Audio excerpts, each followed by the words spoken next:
Halo sahabat, bagaimana kabar? Semoga sehat selalu ya. Kembali lagi kita membahas mengenai audit BPK terhadap pengelolaan zakat oleh Basnas. Kali ini kita akan sedikit membahas mengenai zakat dalam perspektif keuangan negara yang dilanjutkan dengan peran BPK dalam mengaudit pengelolaan zakat oleh Basnas.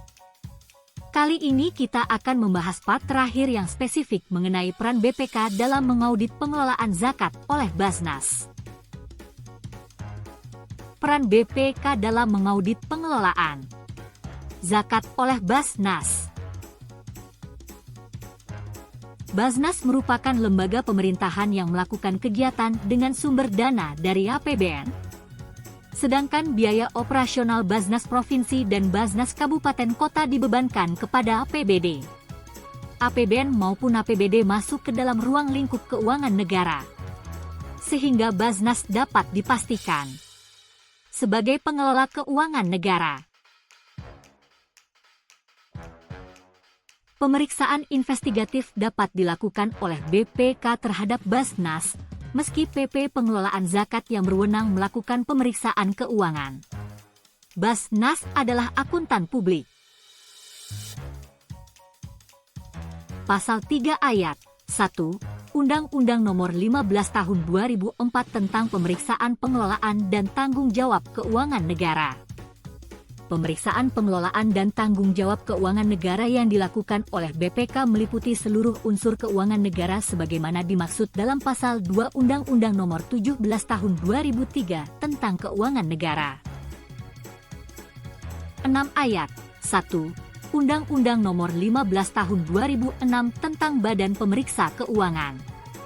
BPK bertugas memeriksa pengelolaan dan tanggung jawab keuangan negara yang dilakukan oleh pemerintah pusat, pemerintah daerah, lembaga negara lainnya, Bank Indonesia, Badan Usaha Milik Negara, BUMN, Badan Layanan Umum, Badan Usaha Milik Daerah, BUMT,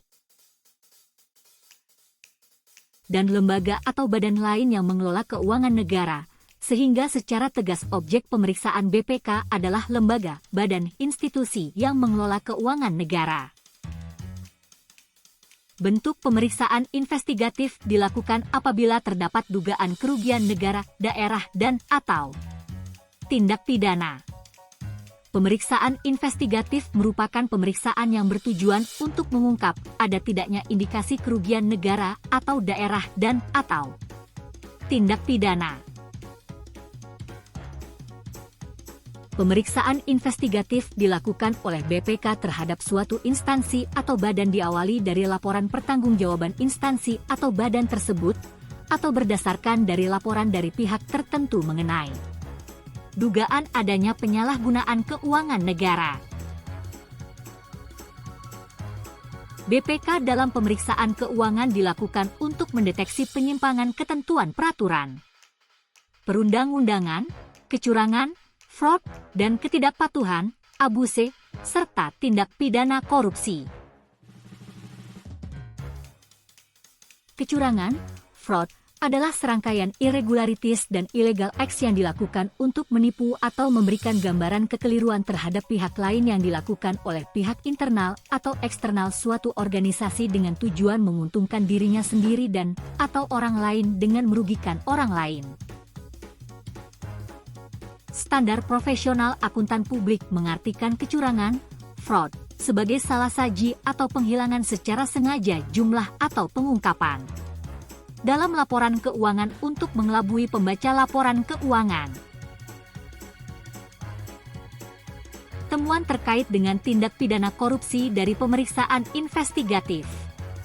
Berdasarkan Undang-Undang Nomor 20 Tahun 2001 tentang perubahan atas Undang-Undang Nomor 31 Tahun 1999 tentang pemberantasan tindak pidana korupsi, dapat berupa 1. Perbuatan melawan hukum, 2. Kerugian keuangan negara atau perekonomian negara, dan 3. Penyalahgunaan kekuasaan atau wewenang, kesempatan atas sarana yang ada padanya karena jabatan dan kedudukannya dengan tujuan memperkaya diri sendiri atau orang lain. atau suatu korporasi. Dana operasional Basnas sebagaimana disebutkan sebelumnya berasal dari APBN dan hak amil. Pengelolaan dana operasional Basnas tentu menjadi salah satu objek yang berpotensi kuat terjadinya penyalahgunaan.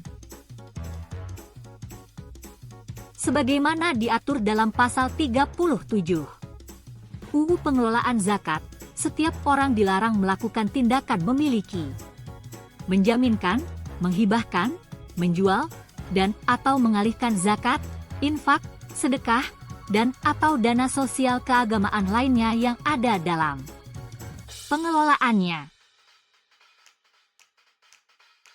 Pasal 37 UU Pengelolaan Zakat melarang siapa saja untuk melakukan penggelapan terhadap zakat, infak, sedekah, dan atau dana sosial keagamaannya lainnya yang ada dalam pengelolaannya, dan dalam pasal 40 UU Pengelolaan Zakat mengatur sanksi pidana. Pasal 37 UU Pengelolaan dengan pidana penjara paling lama 5 tahun dan atau pidana denda paling banyak 500 juta rupiah.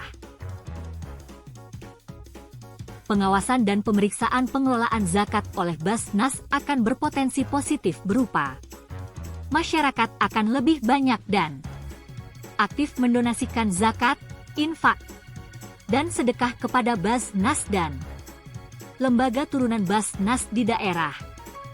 Karena merasa pengelolaan zakat dilakukan dengan akuntabel dan berkepastian.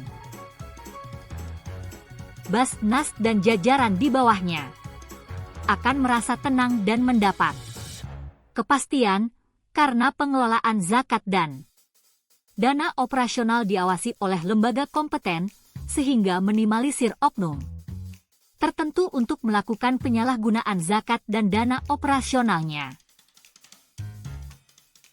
Terlepas dari perlu tidaknya pelibatan BPK dalam mengaudit pengelolaan zakat oleh Basnas. Pada tahun 2022, Basnas memperoleh predikat wajar tanpa pengecualian, ETP, dari Kantor Akuntan Publik, KAP, AR Utomo. Opini WTP merupakan yang tertinggi dalam audit laporan keuangan dari auditor independen KAP.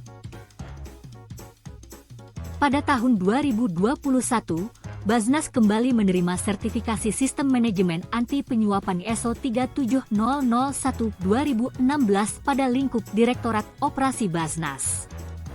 Sertifikat tersebut memastikan pengelolaan zakat Basnas dilaksanakan dengan akuntabel dan transparan serta mencegah korupsi dan anti suap.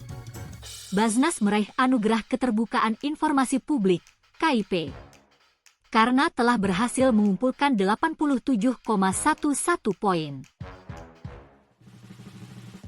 Penghargaan ini menunjukkan komitmen Basnas dalam upaya untuk terus membangun kepercayaan publik. Selamat ya buat Basnas dan jajarannya. Sahabat, ini merupakan part terakhir. Dan apabila sahabat tertarik untuk membaca artikel lengkapnya dapat diakses melalui link di deskripsi. Terima kasih atas perhatiannya. Selamat berjumpa lagi dengan video-video berikutnya.